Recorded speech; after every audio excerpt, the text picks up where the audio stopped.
do you think of my outfit? Yeah. Come on, really? No.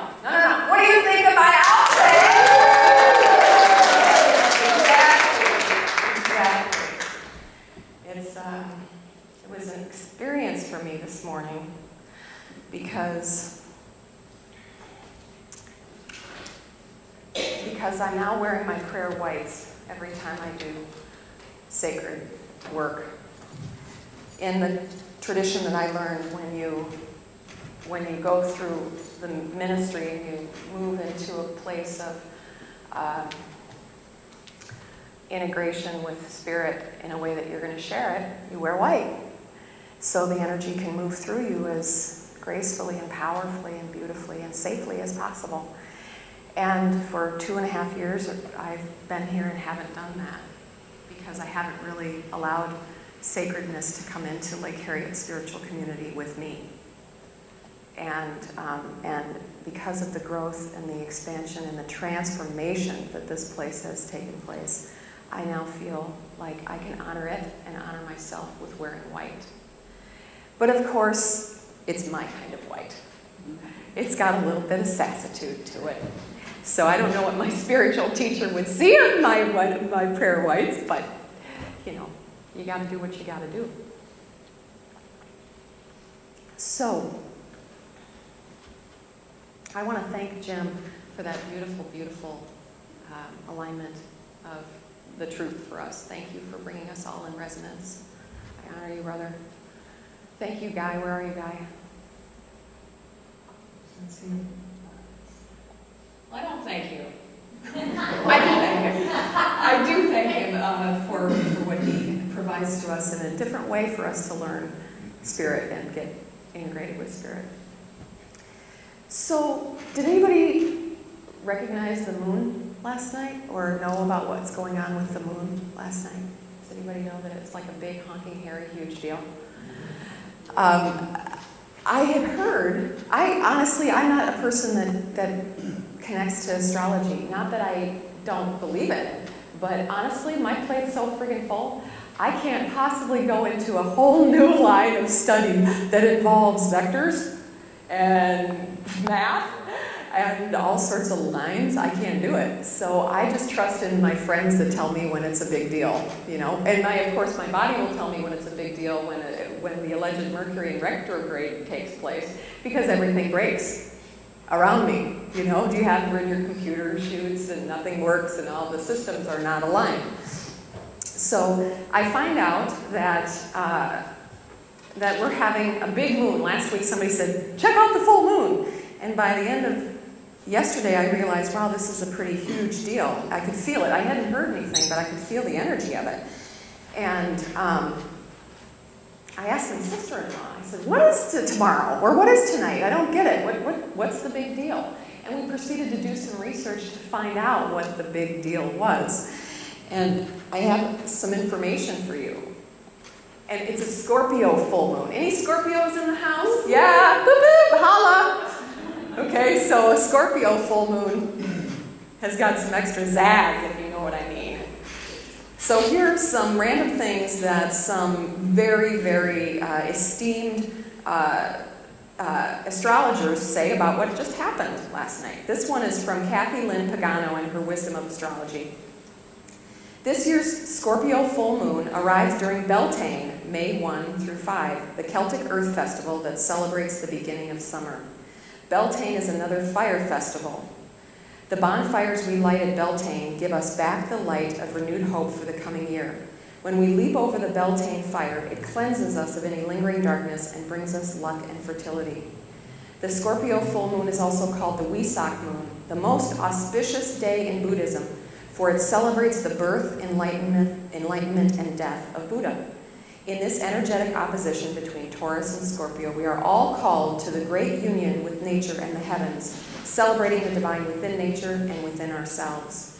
Like the Buddha, we are called to acknowledge the divine spirit in our human nature as we overcome and release the emotional demons that plague us and separate us from our spiritual inheritance.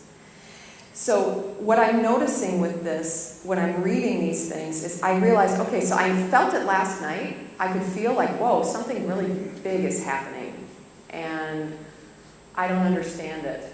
And what I realized, it's truly, in 2012, a confluence of energies that are coming. And have you all felt that as the confluence of energies are coming, that everything is getting a little bit harder? And it's sort of rubbing up against, and you're getting a little more emotional? What's happening, maybe you're not, maybe you're cool as a cucumber. For me, I'm recognizing that as the vibration is starting to increase, as we really truly do start to feel the changes that are happening, the permanent changes that are happening, we are changing too. Okay? It's not just us watching like, wow, look at all that. It's happening within. And part of what's happening within is our mind and our bodies and our spirits, or our physical bodies and our mental bodies and our emotional bodies and our spiritual bodies. That's how I perceive who we really are. This is my physical, this is my mental, the part that says, you're this, you're that, put labels on everything. And then the emotional, where I really do live most of my life, and my spiritual. And what's happening is this frequency is changing, this vibration is changing, it's actually changing where it's getting to be more malleable between our spirit and our emotion. So if you start feeling like you're getting amped up and you're getting upset about nothing, and you start to feel like the smallest person is just causing you just to go loco, recognize that this is your vibration responding to these very real changes that are taking place. And this is good.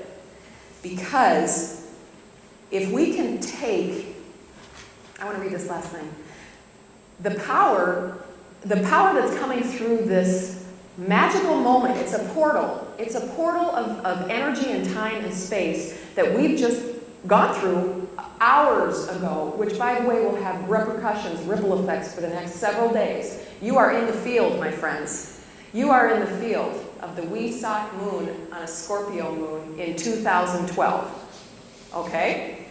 And that vibration is continuing to go to you. Use it. It was given to you for a reason. This isn't random. This isn't something that was just like, whoa, freaky. It's spirit. Spirit is giving us fuel. It's giving us guidance. It's giving us the extra oomph, the mojo to push through those things that are still encrusting us. Those things that are encrusting us, that are making us small and having us make choices that are less than divine. So it has created this phenomenal confluence, this moment where, okay, I'm going to take this, created the moon. Sister Moon is this powerful, creative essence. She just pulsates out creativity and abundance and manifestation and healing and nurturing. She is our feminine. She is our divine feminine. And last night she was like, wow, take it! Take as much as I can give you!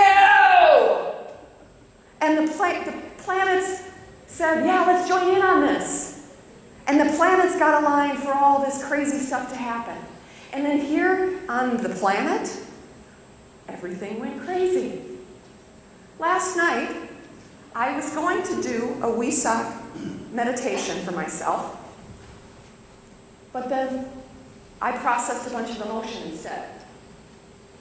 Cranky, yelling, screaming, blaming, judging. You know, your standard cycle blowout. That's what I did last night. Instead of being the spiritual, I'm going to use this magic moment for the most magical moment in my life. I didn't do that. I was a teeny tiny girl complaining. I complained about the silliest thing. All day long I complained about it. I had to, which I don't ever have to do anything, but I told myself that I had to, take my daughter to the movies with a gentleman caller. She's 10. And I got an opportunity to spend almost 4 hours in the Eden Prairie Mall with a woman I don't know, who is, if you could see me, like here's the archetype of Theresa Rose, and then you could do this, like you could draw the opposite of everything. That would be her. That would be her. And so I spent the, several hours hearing about reality TV and ESPN and shopping and things that I could care less about. And I complained, and that's how I spent my Wesak moon. But then I realized what that did, what that was judging, or what that was stirring up in me is judgment. I'm not in control. Why are you doing this, universe? I had a little temper tantrum yesterday because I didn't have the way I wanted it. And that awareness of me was going, oh, wait a minute. Okay, so this is a huge thing for you to work on. That's what the Wesak moon gave to me. It wasn't this butterfly, sunshine, astral projection thing. It was, I'm going to slap you across the face with your issue, idiot.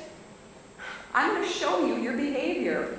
And so I was really aware of, wow, when I can let go of that control, when I can let go and just really truly surrender to the moment, then everything starts to flow exactly the way it needs to. Because the moment is spirit. The presence is God.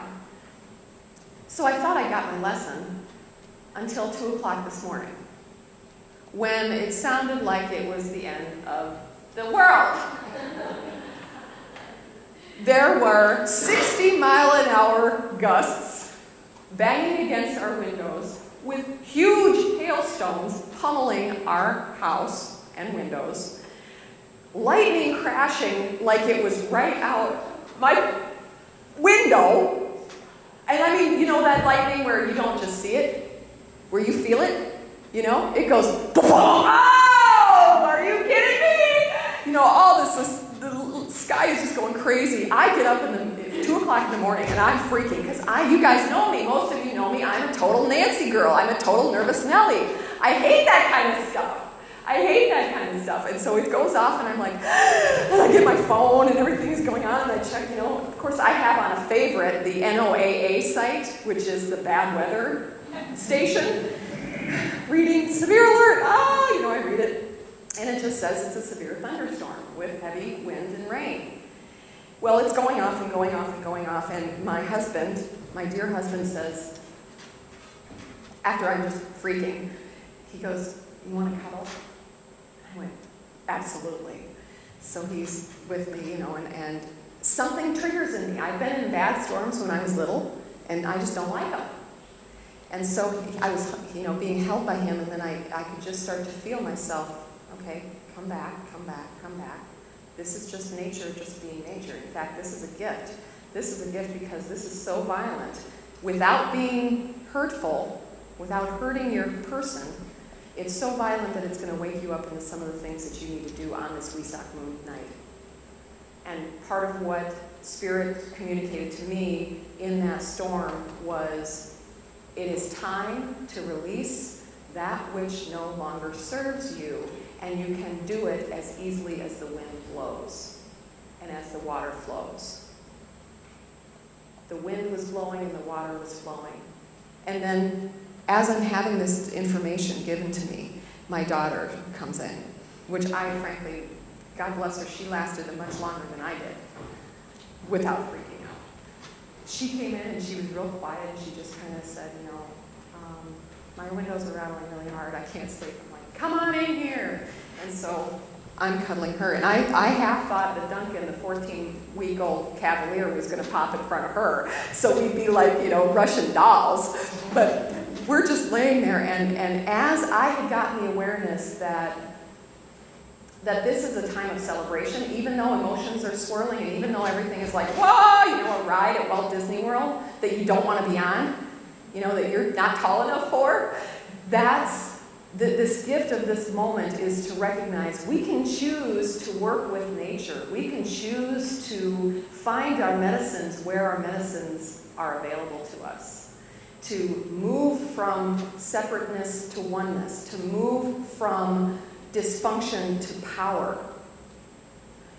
We are wasting, and I say this, I am wasting. I'm not going to project onto you. I have found myself wasting a lot of time forgetting that when in my body and when grounded and when open, I can do anything.